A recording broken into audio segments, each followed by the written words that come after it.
Hello दोस्तों, आपका स्वागत है एसपी क्लासेस पर। तो हम पढ़ रहे थे फिजिक्स, जो कक्षा 9 की फिजिक्स है वो चैप्टर जो सेकंड था बल तथा गति के नियम। तो लगभग इसकी जो थ्योरी थी वो सब पढ़ा दिया गया था, जैसे न्यूटन के गति के नियम, प्रथम नियम और द्वितीय नियम, और ये सारे जो तृतीय नियम इन सबको पढ़ा दिया गया था। तो आज की वीडियो में हम पढ़ेंगे आंकिक प्रश्न, यानी जो इससे संबंधित सवाल होते हैं, यानी न्यूमेरिकल। तो जो सेकंड चैप्टर है बल तथा गति के नियम, तो आज हम इससे संबंधित सारे न्यूमेरिकल को हल करेंगे। जैसे उस दिन की वीडियो में हमने आपको एक फार्मूला बताया था कि जो F होता है, F बराबर होता है ma। ये फार्मूला बताया गया था कि जो F बराबर होता है ma, F बराबर सूत्र क्या होता है ma। जो F बराबर सूत्र क्या बताए थे ma, यानी F को बोला जाता है बल बोला जाता है। F को क्या बोलते हैं? बल बोलते हैं। और m को बोला जाता था द्रव्यमान, और a को बोलते हैं त्वरण बोलते हैं। तो आइए हम आज इससे संबंधित कुछ न्यूमेरिकल को हल करते हैं। तो आइए हम एक एक करके सवाल को देखते हैं। जैसे इसमें का पहला प्रश्न है, यानी जो फर्स्ट क्वेश्चन है,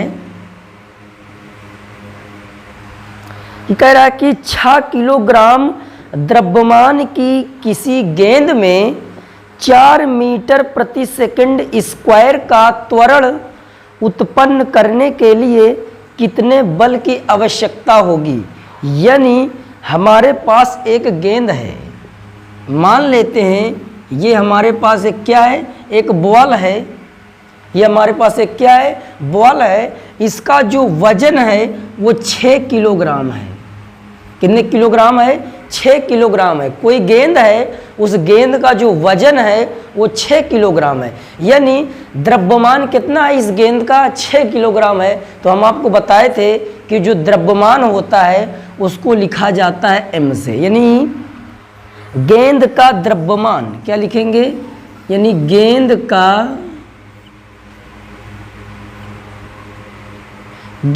का द्रव्यमान, जो गेंद का द्रव्यमान को लिखते हैं m से, और m बराबर दिया है 6 किलोग्राम। यानी कोई गेंद है, उस गेंद का जो द्रव्यमान है वो 6 किलोग्राम है। फिर कह रहा है कि गेंद में 4 मीटर प्रति सेकंड स्क्वायर त्वरण है, यानी त्वरण, एक्सीलरेशन, इसको इंग्लिश में बोलते हैं एक्सीलरेशन, और त्वरण को लिखते हैं a से, और a का मान जो दिया है वो 4 मीटर प्रति सेकंड स्क्वायर है। ये किसका मान होता है? ये त्वरण का मान होता है। तो कह रहा है कि बल की मात्रा ज्ञात कीजिए, यानी कितने बल की आवश्यकता होगी। हमें किसका मान निकालना है? बल का। और बल को लिखते हैं F से। अच्छा, F से क्यों लिखते हैं? क्योंकि बल को बोला जाता है फोर्स। इंग्लिश में बल को क्या बोला जाता है? फोर्स। तो उसको लिख दिया जाता है F से। तो हम सूत्र लगाएंगे न्यूटन का दूसरा नियम, F बराबर सूत्र क्या होता है? m गुणे a। ये सूत्र होता है F बराबर m गुणे a। तो यहाँ करेंगे F बराबर m का मान रख देंगे 6 और गुणे a, और a का मान रख देंगे 4। क्या रख देंगे? 4 रख देंगे। तो F बराबर 6 चौको 24, यानी F का मान जो आ जाएगा, अच्छा बल का मात्रक क्या होता है? न्यूटन होता है। क्या होता है? न्यूटन। तो लिख देंगे 24 न्यूटन। ये इसका आंसर हो जाएगा। यानी F का जो मान आएगा वो कितना आएगा? 24 न्यूटन आएगा। तो आइए हम क्वेश्चन नंबर, जैसे दूसरा प्रश्न है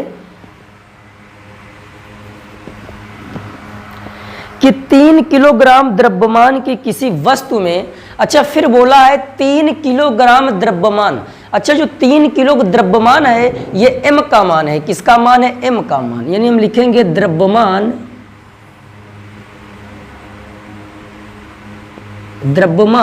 यानी m बराबर क्या होता है? 3 किलोग्राम क्वेश्चन में दिया है। द्रव्यमान जो है 3 किलोग्राम, यानी जहां द्रव्यमान बोल दिया जाए वो m का मान होता है, जहां बल बोल दिया जाए वो F का मान होता है, जहां त्वरण बोल दिया जाए वो A का मान होता है। फिर किसी वस्तु में 12 न्यूटन का बल, ये 12 न्यूटन का जो बल है, बल को लिखेंगे F से, और F का मान दिया है 12 न्यूटन दिया है, 12 न्यूटन। ये किसका मान है? F का मान है। 12 न्यूटन का बल लगाने में कितना त्वरण उत्पन्न होगा, यानी कितना त्वरण उत्पन्न होगा, यानी त्वरण है, किसका मान निकालना है? त्वरण का, और त्वरण को लिखते हैं A से, यानी इसका मान निकालना है। यानी हमारे पास 3 किलोग्राम की द्रव्यमान की वस्तु है, उस पर 12 न्यूटन का बल लग रहा है, तो पूछा जा रहा है कि उसमें कितना त्वरण उत्पन्न होगा। तो हम सूत्र लगाएंगे, जो F बराबर क्या होता है? M गुणे A। सूत्र यही होता है, F बराबर M गुणे में A। सूत्र है F बराबर M गुणे में A, यानी F बराबर M गुणे A, ये हो जाता सूत्र होता है F बराबर M गुणे A। तो हम किसका मान निकाल लेंगे? A का मान, ठीक है। यानी A को बोला जाता है त्वरण। F का मान 12 दिया है, M का मान 3 दिया है, गुणे A का मान निकालना है। अच्छा देखिए, गुणे में है, अगर इधर लाएंगे तो बटे में हो जाएगा, ये हो जाएगा 12 बटे के 3 और बराबर आ जाएगा A आ जाएगा। कितना आ जाएगा? A, क्योंकि ये गुणे में है, जब इधर लाएंगे किस में हो जाएगा? बटे में हो जाएगा। अब 3 से 12 में भाग देंगे तो 4 बार में कट जाएगा। कितने बार में? 4 बार में, यानी 3 चौको 12। तो जो A का मान आएगा वो आएगा 4, क्योंकि जो A है, A का A त्वरण है, यानी A का जो मात्रक होता है वो होता है मीटर प्रति सेकंड स्क्वायर। ये त्वरण का मात्रक होता है, आपको याद रख लेना है। बल का मात्रक न्यूटन होता है और त्वरण का मात्रक मीटर प्रति सेकंड स्क्वायर होता है।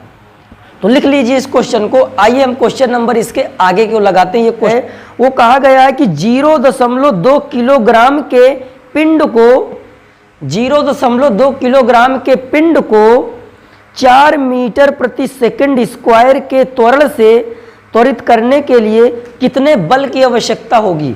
अच्छा, फिर बोला है 0.2 किलोग्राम के पिंड को, ये जो किलोग्राम है ये यम का मान है। किसका मान है? यम का मान है। और त्वरण का मान दिया है 4 मीटर प्रति सेकंड स्क्वायर, यानी आपको पहचान जाना कौन है यम का मान, कौन है ए का मान है। ठीक है, उसमें बोला भी रहता है अगर त्वरण है तो ए का मान होता है, अगर बल है तो यफ का मान होता है। तो क्वेश्चन नंबर 3 में यम का मान दिया है 0.2 किलोग्राम। यम का मान कितना दिया है? 0.2 किलोग्राम। केजी का मतलब किलोग्राम, ठीक है। तो यम बराबर दिया 0.2 किलोग्राम और 4 मीटर प्रति सेकंड स्क्वायर का त्वरण, यानी त्वरण को लिखा जाता है ए से, यानी त्वरण का मान जो दिया है वो दिया है 4 मीटर प्रति सेकंड स्क्वायर, ये त्वरण का मान है। तो पूछा जा रहा है बल का मान निकालिए। किसका मान निकालना है? बल का। और बल बराबर सूत्र क्या होता है? यफ होता है, एम गुणे ए, ये सूत्र होता है। यफ बराबर सूत्र क्या होता है? एम गुणे में ए होता है। यफ का मान निकालना तो यफ बराबर एम, सूत्र क्या है? यफ बराबर एम गुणे में ए, ये सूत्र है। यफ बराबर एम गुणे में ए, ये सूत्र हो गया। और यफ का मान निकालना है तो यफ बराबर एम, एम का मान 0.2 रखेंगे और ए का मान 4 करेंगे। क्या रख देंगे? 4। अब 4 का इसमें गुणा कर दीजिए तो 4 दूना 8 हो जाएगा। तो यफ बराबर आ जाएगा, जैसे इसको मान लो ना, जैसे इसको हटाएंगे 0 आ जाएगा। कितना आ जाएगा? 0। अब 4 दूना 8, 4 दूना 8, 8 बटे 10, या 10 से 8 में भाग देंगे तो आ जाएगा 0.8 आ जाएगा। और यफ का मान होता है न्यूटन। यन से क्या होता है? न्यूटन, ठीक है। तो यफ का मान आ जाएगा 0.8 न्यूटन। या डायरेक्ट गुणा भी कर सकते हो, 4 का गुणा 0.2 में करोगे, 4 दूना 8, यानी 0.8 आएगा। या दशमलव हटा के 10 लगा दो और 4 दूना 8 और 10 से 8 में भाग देंगे तो आ जाएगा 0.8 आ जाएगा। आइए हम क्वेश्चन नंबर 4 को देखते हैं। आइए हम क्वेश्चन नंबर 4 को देखते हैं।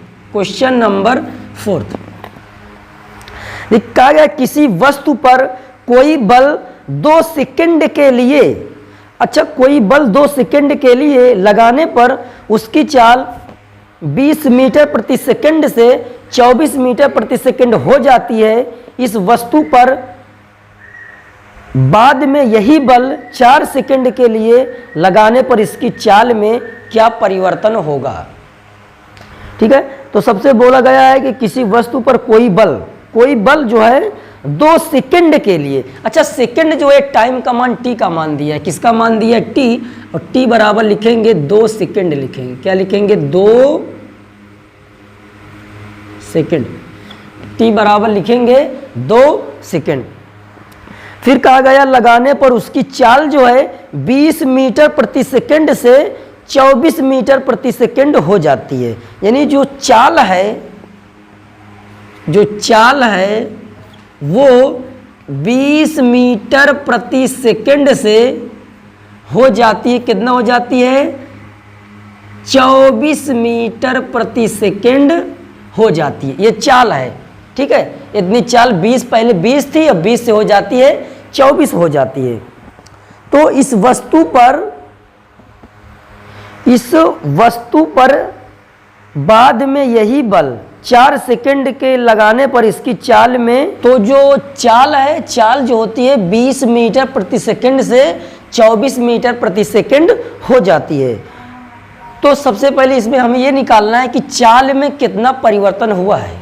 यानी पहला जब 2 सेकंड के लगाए तो हो जा रहा है 20 मीटर प्रति सेकंड से 24 मीटर प्रति सेकंड हो जा रहा है। तो हम पहले निकाल लें चाल में परिवर्तन, यानी चाल में परिवर्तन।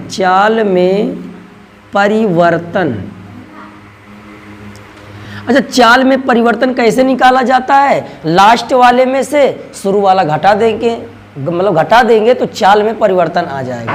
तो 24 में से हम 20 को घटा देंगे तो ये आ जाएगा 4 मीटर प्रति सेकंड।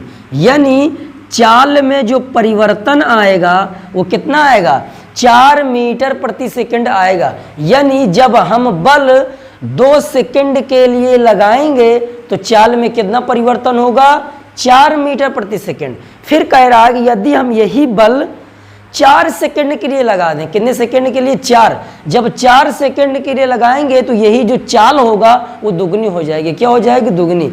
अगर यही बल लिखेंगे, यही बल 4 सेकंड के लिए लगाएं, 4 सेकंड के लिए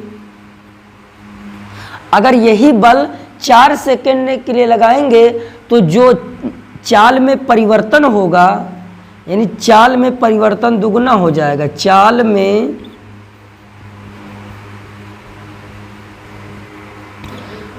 यही बल अगर हम 4 सेकंड के लिए लगाएंगे तो जो चाल में परिवर्तन होगा वो इसका क्या हो जाएगा दुगना हो जाएगा। तो हो जाएगा 4 दूना 8 मीटर प्रति सेकंड। यानी आप समझिए इसको कि जब बल हम 2 सेकंड के लिए लगा रहे थे तो चाल में परिवर्तन था 4 मीटर प्रति सेकंड। कितना था 4 मीटर प्रति सेकंड।